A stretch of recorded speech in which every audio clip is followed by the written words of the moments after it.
जय हिंद दोस्तों। Arm forces में ऑफिसर बनने के लिए आपको एसएसबी इंटरव्यू से होकर के गुजरना होता है।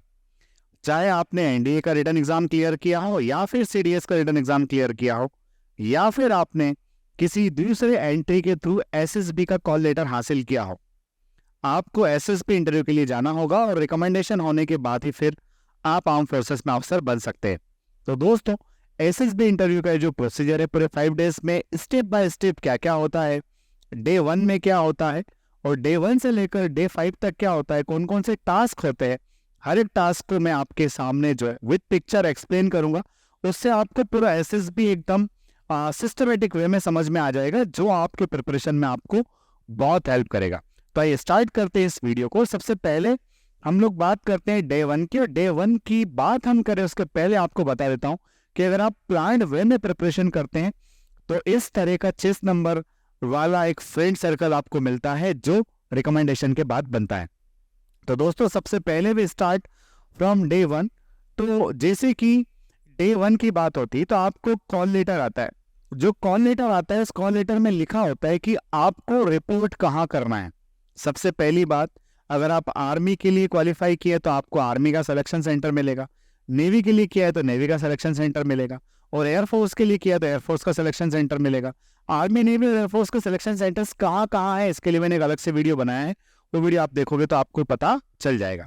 तो सबसे पहले जैसे आपका एग्जाम क्लियर होगा या फिर आप डायरेक्ट अप्लाई करेंगे तो आपको सिलेक्शन सेंटर मिलेगा।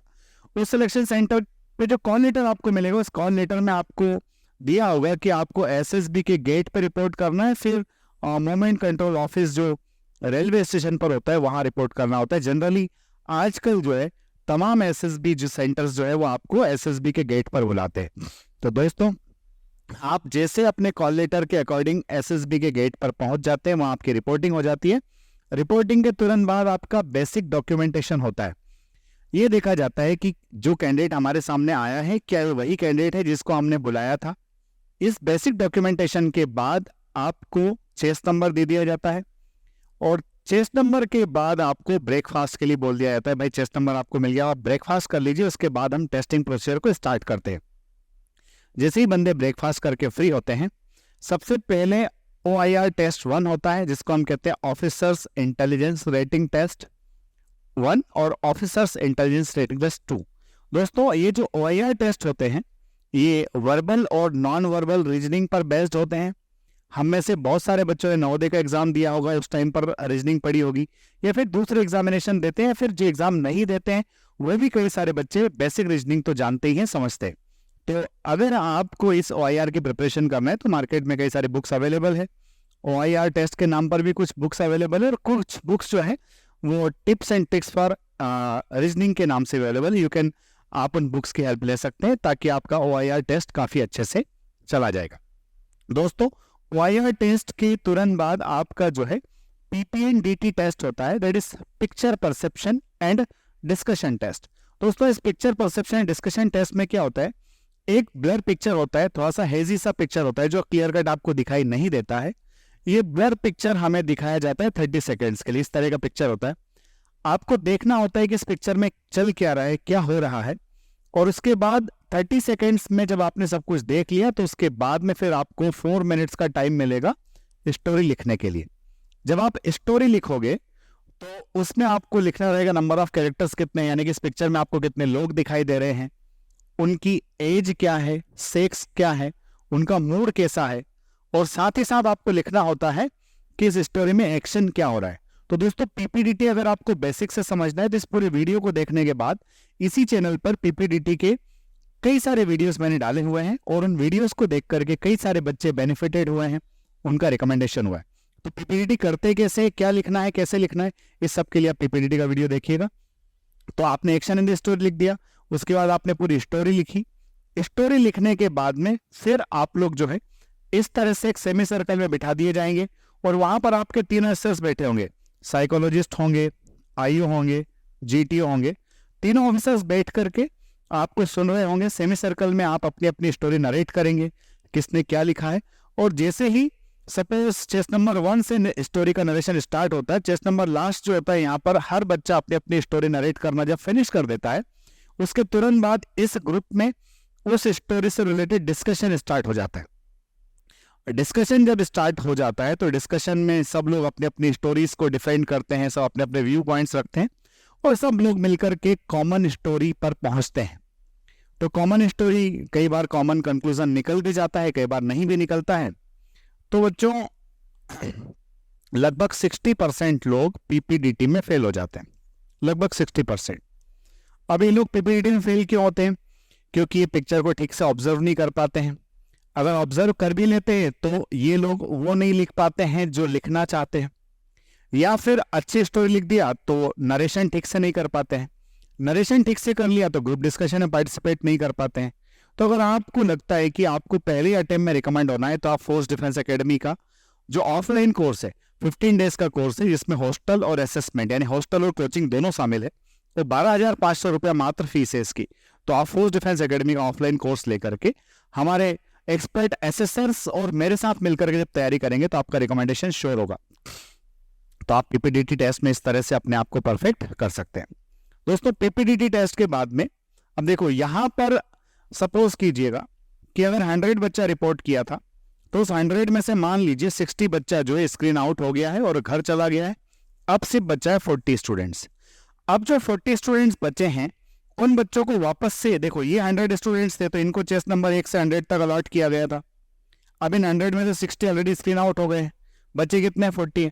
इन 40 को वापस से एक नया चेस्ट नंबर मिलेगा 1 to 40, और ये 1 to 40 जो 40 बच्चे हैं इनको भी अलग अलग सब ग्रुप में डिवाइड कर दिया जाए, group 1, group 2, group 3 and group 4। ठीक है, तो दोस्तों अब सिर्फ आगे चल करके इन 40 स्टूडेंट्स के ही नेक्स्ट टेस्ट होंगे, और सबसे पहला टेस्ट होता है डे 2। डे 1 हो चुका है, डे 1 में OIR और पीपीटीटी के बेसिस पर आपका स्क्रीन इन हो चुका है। अब उन 40 स्टूडेंट्स में से आप देखो जिनका स्क्रीन इन हुआ है। सेकेंड डे में आपका सबसे पहले साइकोलॉजी टेस्ट होगा। दोस्तों साइकोलॉजी टेस्ट के बाद आपका ड्रेस कोड जो रहेगा फॉर्मल ड्रेस रहेगा। डे 1 में भी आपको फॉर्मल ड्रेस में ही जाना है। दोस्तों ड्रेस का ध्यान रखिएगा, dress code is very important. Day 1 में फॉर्मल ड्रेस, डे 2 में भी आपको क्या करना है, फॉर्मल ड्रेस में ही जाना है। और साइकोलॉजी टेस्ट में जो है टोटल 4 टेस्ट होते हैं। सबसे पहला टेस्ट होता है दोस्तों TAT, that is called thematic apperception test. तो दोस्तों जो थीमेटिक अपरसेप्शन टेस्ट होता है ये भी पीपीडीटी के जैसे ही होता है, इसके इंस्ट्रक्शन थोड़े से डिफरेंट होते हैं। पीपीडीटी में आपको एक पिक्चर दिखाया जाता है और आपको एक ही स्टोरी लिखना होती है। इसमें आपको number of characters, age, sex, mood और एक्शन ये सब लिखना होता है। ये सब टीएटी में नहीं लिखना होता है। टीएटी के इंस्ट्रक्शन थोड़े से डिफरेंट होते हैं। टीएटी में टोटल आपको 11 पिक्चर्स दिखाए जाते हैं और 12 नंबर का स्लाइड आपका ब्लैंक रहता है। अब ध्यान से समझना, 11 पिक्चर्स जो आपको दिखाए जा रहे हैं उसमें 11 के 11 पिक्चर्स एक साथ नहीं होंगे। पिक्चर नंबर 1 आपके सामने आया, ये पिक्चर आपके सामने 30 सेकेंड्स तक रहेगा। 30 सेकेंड्स में आपने इस पिक्चर को ठीक से देख लिया, उसके बाद में एक इस तरह से स्लाइड ओपन हो जाएगी जिसमें लिखा रहेगा स्टार्ट राइटिंग, और ये स्लाइड आपके सामने 4 मिनट तक खुली रहेगी। यानी कि जैसे आपने पिक्चर नंबर 1 देखा, 30 सेकेंड्स इसको ऑब्जर्व किया, 30 सेकेंड जैसे ही कंप्लीट होते हैं स्टार्ट राइटिंग लिखा होगा आपके सामने, 4 मिनट तक यही रहेगा। जैसे 4 मिनट कंप्लीट होंगे एक आवाज होगी टर्न वाली, और उसके बाद आपका नेक्स्ट पिक्चर आपके सामने आ जाएगा। यानी कि हर एक पिक्चर आपके सामने 30 सेकेंड्स के लिए आएगा और उसके बाद में 4 मिनट्स का आपको टाइम मिलेगा। ऐसे करके पिक्चर राइटिंग ऐसे करके टोटल 11 पिक्चर्स आपके सामने सिमल्टेनियसली आएंगे, है ना, अलग अलग टाइम पर आएगी। और 11 पिक्चर्स होने के बाद में 12 जो आपका स्लाइड होगा वो ब्लैंक होगा। दोस्तों इस तरह से आप चेस्ट नंबर के साथ में क्लासरूम में बैठे होंगे और ये एक डोजियर आपको मिला होगा जो 16 पेज का डोजियर होगा, और इसके शुरुआती पेजेस में आपको टीएटी के लिए स्पेस दिया होगा। सपोज यहाँ पर नंबर 1 लिखा है, यानी कि आपको स्टोरी नंबर 1 यहाँ पर लिखना है, 2 लिखा है, स्टोरी नंबर 2 लिखना है। जहां जिस स्टोरी के लिए स्पेस है वहां पर उसी पिक्चर से रिलेवेंट स्टोरी को आपको लिखना है। ऐसा नहीं है कि आपने 2 नंबर के स्पेस में 3 नंबर के पिक्चर का स्टोरी लिख दिया, ऐसा नहीं करना है। ठीक है, तो थीमेटिक अपरसेप्शन टेस्ट हो जाते हैं। फोर्स डिफेंस एकेडमी पर आप देख रहे हैं बच्चे कितने व्यवस्थित तरीके से साइकोलॉजी टेस्ट के अंदर परफॉर्म कर रहे हैं। तो आप भी इस समूह का हिस्सा बनिए ताकि आप अपना रिकमेंडेशन श्योर कर सके। रिकमेंडेशन का रेट बहुत अच्छा है हमारे यहाँ। आप लोग जब देखोगे यूट्यूब और इंस्टाग्राम को तो आपको दिखेगा वहां पर कि किस तरह से जो है बच्चे यहाँ आकर के 15 डेज में अपना फ्यूचर बना रहे हैं। तो दोस्तों आपका इस तरह से टीएटी हो जाएगा। टीएटी के बाद में जो नेक्स्ट टेस्ट होता है साइकोलॉजी का, वो होता है word association test, that is called WAT. दोस्तों डब्ल्यूएटी में क्या होता है, जैसे कि आपको टीएटी के अंदर पिक्चर्स दिखाए गए थे, उस तरह से यहां पर देखिएगा आपको टोटल 60 वर्ड्स दिखाए जाते हैं।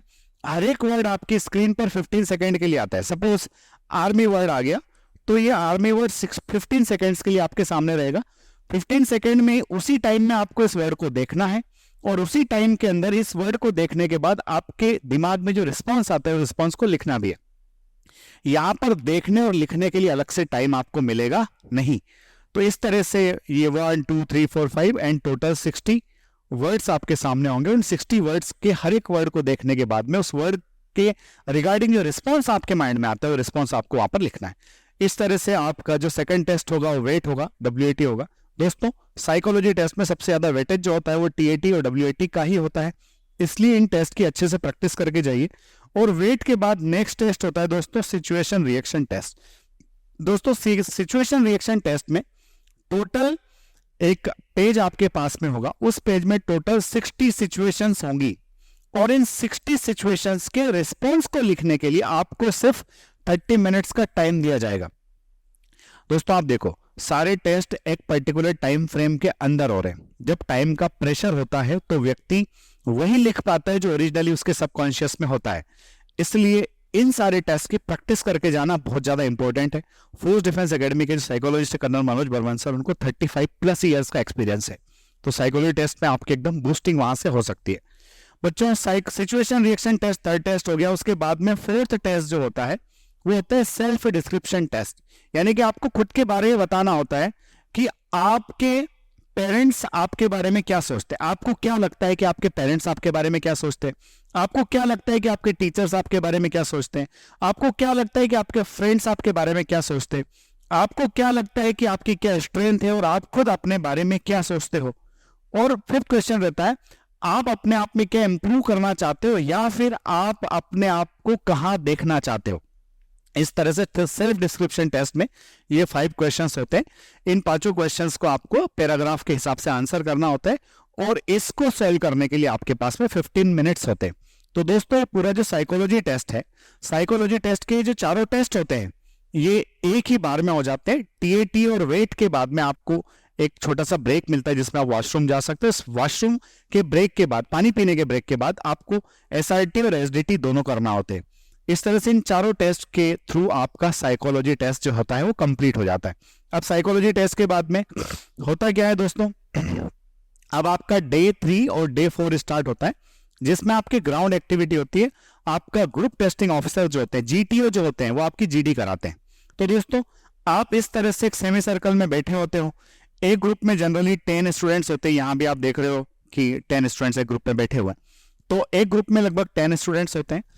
Total number of group discussions जो होते हैं वो 2 होते हैं, GD1 एंड GD2। GD1 जो होता है, GD1 के टाइम पर आपको 2 अलग अलग टॉपिक दिए जाते हैं। उन 2 टॉपिक में से कोई एक टॉपिक आपका ग्रुप सेलेक्ट करता है, और उस एक टॉपिक पर आपका ग्रुप डिस्कशन करता है।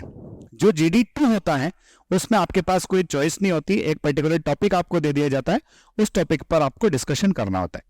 तो दोस्तों ग्रुप डिस्कशन भी एक अपने आप में बहुत इंपॉर्टेंट आर्ट है, इंपॉर्टेंट कला है। इसके लिए नॉलेज के साथ साथ कम्युनिकेशन पर आपका बड़ा कमांड होना चाहिए। तो फोर्स डिफेंस एकेडमी पर बच्चे जो ग्रुप डिस्कशन की तैयारी करते हैं मेरे गाइडेंस में करते हैं, और आप लोग इसी चैनल पर कई सारे टॉपिक्स आप देखते हो जिन पर मैंने वीडियो डाला हुआ है। तो बच्चे जब फोर्स पे आ जाते हैं तो जीडी में एकदम परफेक्ट हो जाता है। तो इस तरह से ग्रुप डिस्कशन में आप अच्छा परफॉर्म करोगे तो जीटीओ पर एक अच्छा इंप्रेशन जाएगा, और यहीं से आपके जीटीओ के साथ में एक अच्छे इंप्रेशन वाली कहानी स्टार्ट हो जाएगी। जब आप जीडी में अच्छा परफॉर्म करोगे तो जीटीओ टास्क का जो सेकंड टास्क होता है दोस्तों, वो होता है आपका ग्रुप प्लानिंग एक्सरसाइज। तो दोस्तों ग्रुप प्लानिंग एक्सरसाइज में क्या होता है, ग्रुप में प्लान करना। कई बार क्या होता है कि आप किसी पर्टिकुलर टारगेट को लेकर, पर्टिकुलर उद्देश्य को लेकर कहीं जा रहे होते हैं। सपोज आप घर से निकले हो मैच खेलने के लिए, और जब आप घर से मैच खेलने जा रहे थे बीच में 3-4 छोटी मोटी प्रॉब्लम्स ऐसी आ गई जो एक इंसान होने के नाते आपको सुलझाना चाहिए। तो यहां पर थोड़ा सा लेवल ऑफ प्रॉब्लम्स हल्का सा बड़ा होता है दोस्तों। तो 3-4 अलग अलग वेल नेटेड प्रॉब्लम्स होती है। जीटीओ साहब क्या करेंगे, जीटीओ साहब आएंगे, इस तरह का बोर्ड वहां पर होगा, इस तरह के बोर्ड पर सारा मैप बना होगा, बोर्ड के अपर साइड में नॉर्थ होगा। इस बोर्ड पर जो डिफरेंट चीजें हैं, डिफरेंट लोकेशंस, वो सारी जीटीओ साहब आपको एक्सप्लेन करेंगे कि भाई जहाँ ब्लू है वो वाटर है, रेड है जो रोड है, ये आपको रेलवे ट्रैक दिख रहा है, कहाँ कच्ची सड़क है, कहाँ पक्की सड़क है, सब आपको जीटीओ साहब एक्सप्लेन करेंगे। जब पूरा नैरेटिव आपको एक्सप्लेन कर दिया जाएगा, उसके बाद में आपको एक पेपर दिया जाएगा।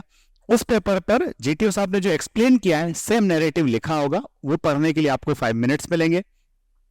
ये बोर्ड हमेशा आपके सामने रहेगा।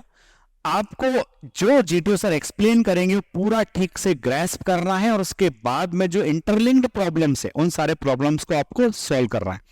एक बार जो पेज आपको दिया जाएगा 5 मिनट के लिए, आपने जब पढ़ लिया है तो वो पेज आपसे कलेक्ट कर लिया जाएगा, और एक जीपी शीट होगी जिस पर आपको पूरा सॉल्यूशन जो है वो एक्सप्लेन करना रहेगा। जीपी कैसे लिखते हैं इससे रिलेटेड वीडियोस भी चैनल पर डाले हुए हैं, आप वो वीडियोस भी देख सकते हैं। और अगर आप फिजिकली आकर के देखना चाहें तो एक इतना बड़ा ग्रुप देखिए, इस तरह से 40-50 बच्चे हमारे एक बैच में होते हैं, तो ये बच्चे आकर के इस तरह से यहाँ पर प्रिपरेशन कर रहे हैं। आप भी फोर्स डिफेंस एकेडमी का हिस्सा बन करके हमारे एक्सपर्ट जीटीओ के गाइडेंस में अपनी प्रिपरेशन कर सकते हैं। तो इस तरह से जीपी आपका होगा दोस्तों। जब आप जीपी का सॉल्यूशन लिख चुके हो उसके बाद में फिर आपका ग्रुप जो है 10-10 के ग्रुप्स में आप होंगे। 10-10 के ग्रुप में आपको जीपी के कॉमन सॉल्यूशन को डिस्कस करना है और एक कॉमन सॉल्यूशन पर पहुंचना है। तो जीपी के अंदर क्या क्या प्रॉब्लम्स हो सकती है वो आपको सीखना थोड़ा सा पड़ेगा। तो पहला टास्क था ग्रुप डिस्कशन, सेकंड टास्क है ग्रुप प्लानिंग एक्सरसाइज। अब दोस्तों इसके बाद में जो थर्ड टास्क होता है that is group obstacle race. जैसे मैंने कहा आपको कि एक ग्रुप में 10 बच्चे होते हैं, दूसरे ग्रुप में 10 बच्चे होते हैं। देखो आप यहाँ देख रहे हो कुछ बच्चे जो हैं वो येलो चेस्ट नंबर के साथ में, येलो चेस्ट के साथ में, और कुछ बच्चे ग्रीन चेस्ट के साथ में। इन दोनों ग्रुप के बीच में कंपटीशन होता है, कुछ सर्टेन नंबर ऑफ ऑब्स्टेकल्स होते हैं। आप अपने ग्रुप के साथ जो है इन ऑब्स्टेकल्स की रेस करते हुए एक स्नेक को साथ में लेकर के जाते हो।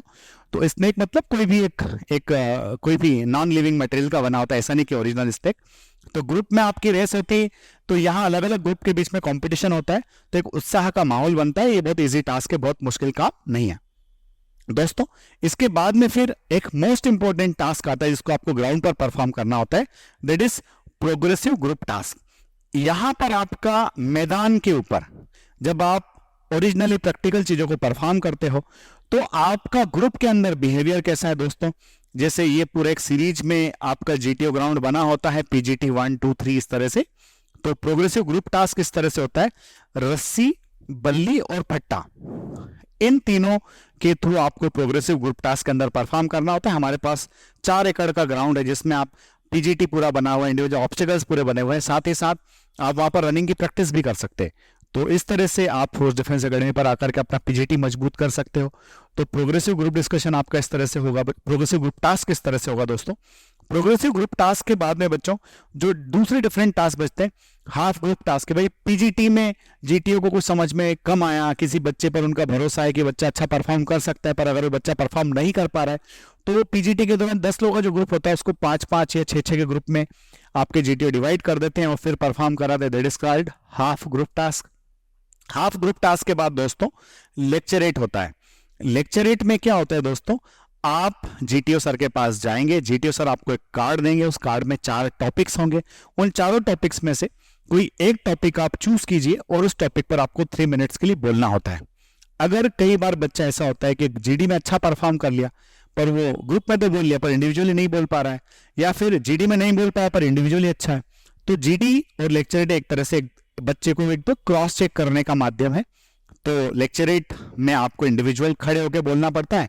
तो आप जितना अच्छा मेहनत करेंगे, जितना फैक्ट फिगर आपके पास में, इतना डाटा आपके पास में, आप लेक्चरेट के अंदर उतना ही अच्छा परफॉर्म कर पाएंगे दोस्तों। इसके बाद इंडिविजुअल ऑब्स्टेकल्स होते हैं, तो इंडिविजुअल ऑब्स्टेकल्स के सारे फोटो आपको दिखा रहा हूं। उसके बाद कमांड टास्क होता है। कमांड टास्क में आप एक कमांडर की तरह काम करते हो, आपको 2 सबऑर्डिनेट चूज करने को मिलते हैं, तो कमांड टास्क आप अच्छे से परफॉर्म कर सकते हो। ये सब करने के बाद आपको एक फाइनल ग्रुप टास्क मिलता है, पूरा ग्रुप वापस से असेंबल होकर के वो पीजीटी लाइक स्ट्रक्चर वहां होता है जहां आपको परफॉर्म करना होता है।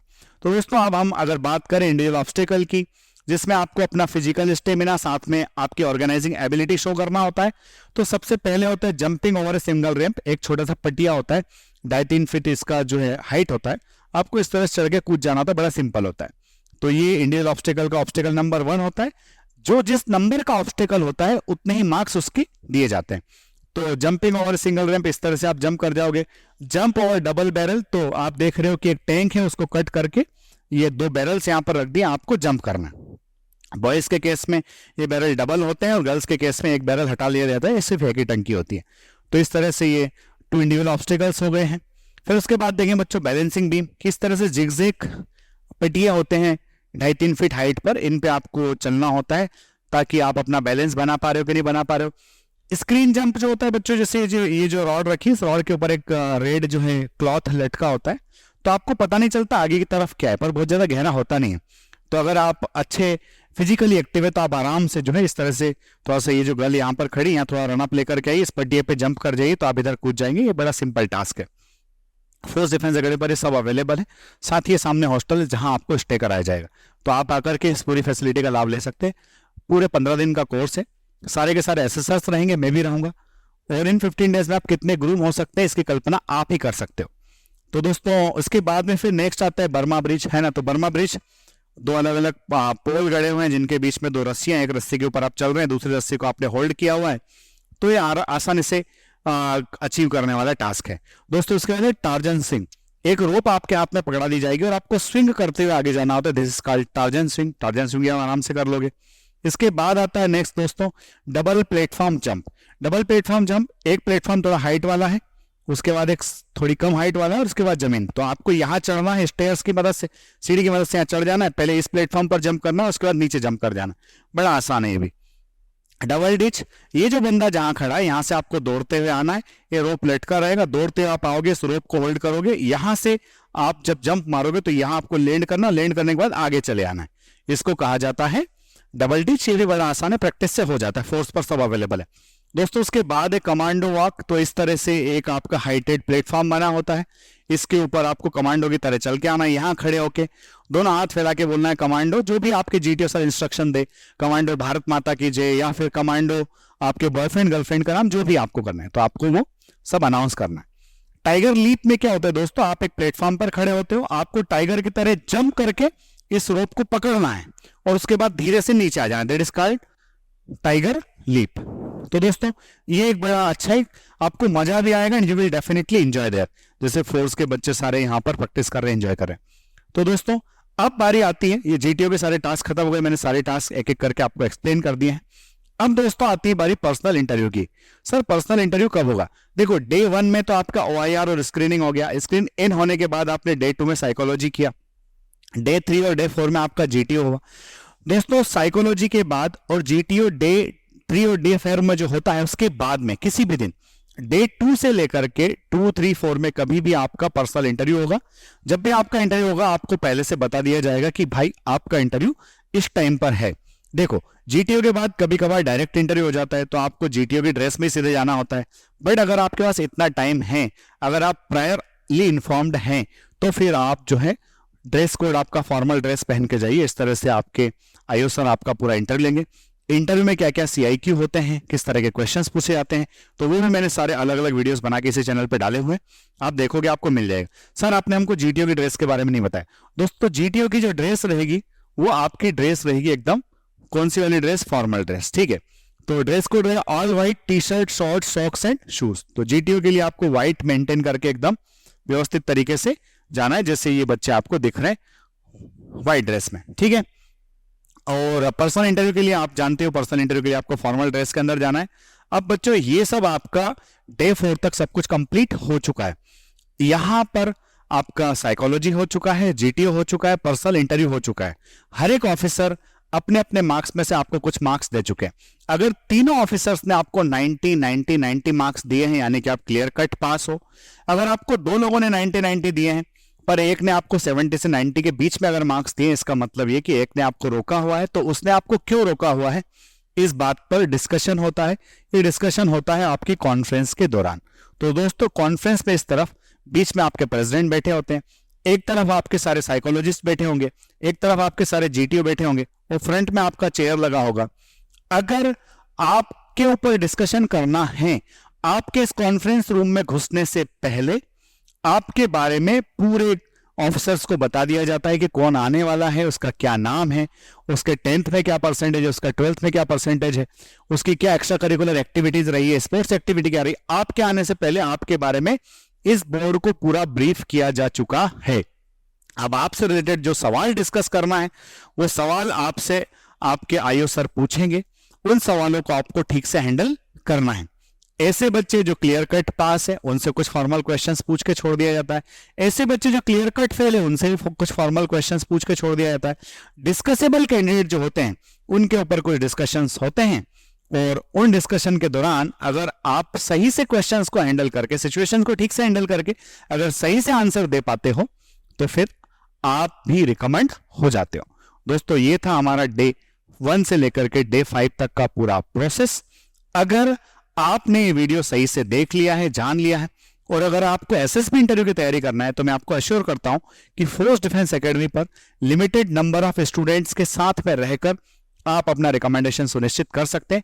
एनडीए 151 हो, एनडीए 152 हो, एनडीए 153 हो, या फिर सीडीएस, एफकेडी या डायरेक्ट एंट्रीज हो, हर एंट्री में फोर्स डिफेंस एकेडमी के बच्चे अपना परचम लहरा रहे हैं।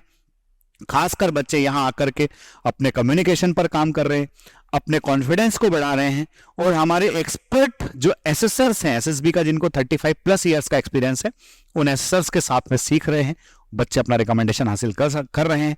तो अगला शायद रिकमेंडेशन आपका ही होगा। डेफिनेटली आप उसको सुनिश्चित करने के लिए फोर्स परिवार का हिस्सा बन सकते हैं। वीडियो अगर अच्छा लगा है तो इसको लाइक, शेयर, सब्सक्राइब करना ना भूलें। जय हिंद, जय भारत, इंकलाब जिंदाबाद, भारत माता की जय।